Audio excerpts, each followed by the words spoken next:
अस्सलाम वालेकुम, welcome to my channel cook and travel with Bismillah. आज हम आप लोगों के साथ शेयर करने जा रहे हैं कबाब की रेसिपी। तो ये है शामी कबाब। तो आप इसे एक बार से ज़रूर ट्राई करें और ये बहुत ही ज़्यादा सॉफ्ट, जूसी और क्रिस्पी बन करके तैयार होती हैं। ऊपर से क्रिस्पी होते हैं, अंदर से बहुत सॉफ्ट होते हैं और जूसी होते हैं। तो आप इसको ज़रूर से ट्राई करें। तो चलिए देख लेते हैं कि इसको बनाने के लिए हमें किन किन चीज़ों की ज़रूरत होती है। तो सबसे पहले यहाँ पर हमने लिया है कीमा। तो ये हमने यहाँ पर बीफ कीमा लिया है। आप चाहें तो यहाँ पर जो है वो मटन का कीमा भी यूज़ कर सकते हैं या चिकन कीमा भी यूज़ कर सकते हैं। तो ये क्वांटिटी में ½ kg है।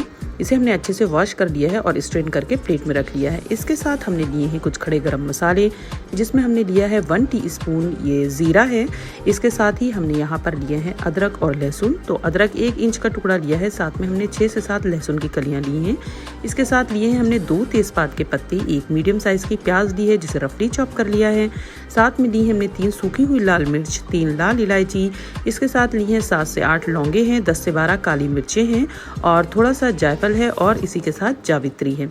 इसके साथ यहाँ पर हमने ली है चने की दाल। तो ये हमने 1 बाउल चने की दाल ली है। अब हम चने की दाल को धो लेंगे, धो करके जो है हम कीमे के साथ रखेंगे और फिर हम एक प्रेशर कुकर में इन सारी चीज़ों को डालेंगे। साथ में डालेंगे हम नमक आप अपने टेस्ट के अकॉर्डिंग कम या ज़्यादा रख सकते हैं। उसके बाद हम इसमें डालेंगे ½ ग्लास से थोड़ा सा ज़्यादा पानी और इन सारी चीज़ों को डाल करके हम जो है वो कुकर की लिड लगाएंगे। 1 वेसल लेंगे हम हाई फ्लेम पे और फिर हम 5 वेसल ले लेंगे लो फ्लेम पे। तो 5 वेसल जो हैं हमारी आ चुकी हैं। प्रेशर जो है वो खुद से रिलीज़ हो चुका है। तो चलिए देख लेते हैं इसकी लिड खोल करके कि चने की दाल और कीमा जो है वो टेंडर हुआ है कि नहीं। तो ये देखें, यहाँ पर अब हम 1 स्पून की हेल्प से इसको चेक कर लेते हैं। तो सबसे पहले जो है हम चने की दाल को हम चेक करेंगे। तो ये देखें, कीमा तो देखने से ही पता चल रहा है कि हमारा कीमा जो है वो टेंडर हो गया है। तो ये देखें, हम चने की दाल को हम दबाएंगे। तो यहाँ पर जो है वो दाल भी हमारी गल चुकी है और जो है वो कीमा भी टेंडर हो गया है। तो अब हम इन सारी चीज़ों को एक मिक्सी के जार में ट्रांसफ़र करेंगे और हम इसको जो है वो ग्राइंड कर लेंगे। यहाँ पर हम पानी का यूज़ बिल्कुल भी नहीं करेंगे, बिना पानी के ही हम इसको ग्राइंड करेंगे।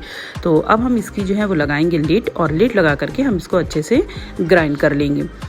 तो ये देखिए, यहाँ पर हमने जो है वो कीमा और चने की दाल को ग्राइंड कर लिया है। ये देखिए, आप देख सकते हैं इसमें कहीं पर से भी ना तो कीमा दिख रहा है बड़ा पीस और ना ही चने की दाल इसमें नज़र आ रही है। तो हमारा जो है ये बिल्कुल परफेक्ट अच्छे तरीके से ग्राइंड हुआ है।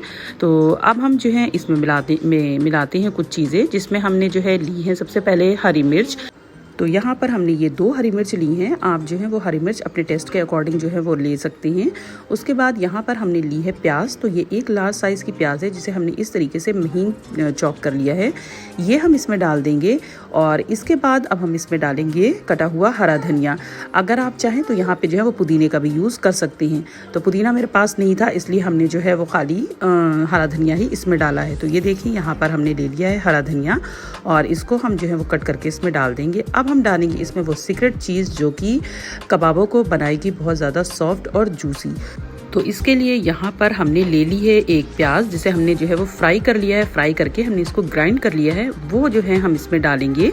तो ये देखें, यहाँ पर जो है ये हमने ली है 1 मीडियम साइज़ की प्याज। इसे हमने फ्राई कर लिया था। फ्राई करके जो है अब हम इसमें मिला लेंगे। तो ये देखें, सारी चीज़ें अब हमने इसमें डाल दी हैं। इसके साथ अब हम इसमें डालेंगे अंडा। तो यहाँ पर हमने ले लिया है 1 अंडा, ये हम डाल देंगे। इस अंडा डालने से जो है वो इसमें क्रिस्पीनेस बहुत आती है, ऊपर से बहुत क्रिस्पी बनते हैं। और ये जो तली हुई प्याज है, इसको डालने से इसमें जो है वो सॉफ्टनेस बहुत आती है। तो अब हम इन सारी चीज़ों को डाल करके अच्छे से कर लेंगे मिक्स, ताकि सारी चीज़ें जो है वो अच्छे से मिक्स हो जाएँ। तो ये देखिए, यहाँ पर सारी चीज़ों को हम कर लेंगे मिक्स। तो ये देखिए, यहाँ पर मिक्सचर हमारा जो है वो सारी चीज़ें मिक्स हो चुकी हैं, मिक्सचर रेडी है। तो अब हम बनाते हैं कबाब। तो इसके लिए हम यहाँ पर जो है वो थोड़ा सा मिक्सचर लेंगे और हम इस तरीके से गोल गोल करेंगे और फिर हम जो है इसको टिक्की का शेप दे देंगे। तो इस तरीके से हमारे जो है ये कबाब बन जाएंगे। इस तरीके से हम सारे कबाब बना करके कर लेंगे रेडी। तो इस स्टेज पे अगर आप चाहें तो आप जो है इसको कबाबों को रेफ्रिजरेट भी कर सकते हैं 2 से 3 दिन के लिए, या फिर आप फ्रीज़र में जो है आप किसी जो है वो बॉक्स में करके आप इसको रख दें और आराम से आप इसको यूज़ कर सकती हैं। तो कबाब हमारे बन करके हो गए हैं रेडी। अब हम इनको कर लेते हैं फ्राई। तो यहाँ पर हमने ले लिया है 1 पैन में हमने डाला है ऑयल। ऑयल जैसे ही गर्म होगा उसमें हम जो है वो डाल देंगे कबाब। तो यहाँ पर हम जो है एक एक करके कबाब लगाएंगे और हम अच्छे तरीके से दोनों तरफ से जो है इनको गोल्डन जो है वो फ्राई कर लेंगे। इस तरीके से। और अब यहाँ पे जो गैस है वो बिल्कुल लो रखेंगे। तो इसी के साथ अगर आपको मेरी रेसिपी पसंद आती है तो प्लीज़ लाइक कीजिएगा, कमेंट कीजिएगा, शेयर कीजिएगा अपने फैमिली और फ्रेंड्स में। और अगर न्यू है मेरे चैनल पे तो सब्सक्राइब कर दीजिएगा मेरे चैनल को और बेल आइकन ज़रूर प्रेस कर दीजिएगा, जिससे कि आपको आने वाली मेरी हर वीडियोज़ की नोटिफिकेशन आराम से मिल सके। तो इसी के साथ ये देखिए हमारे कबाब बन करके हो गए हैं रेडी। अब हमने गैस बंद कर दी और अब हम इसको निकाल लेते हैं एक सर्विंग प्लेट में। तो ये देखिए कबाब हमने निकाल लिए एक सर्विंग प्लेट में। तो आप इनको जो है वो चटनी, प्याज और साथ में नींबू के साथ आप इसको जो है वो गर्मा गर्म सर्व कर सकते हैं।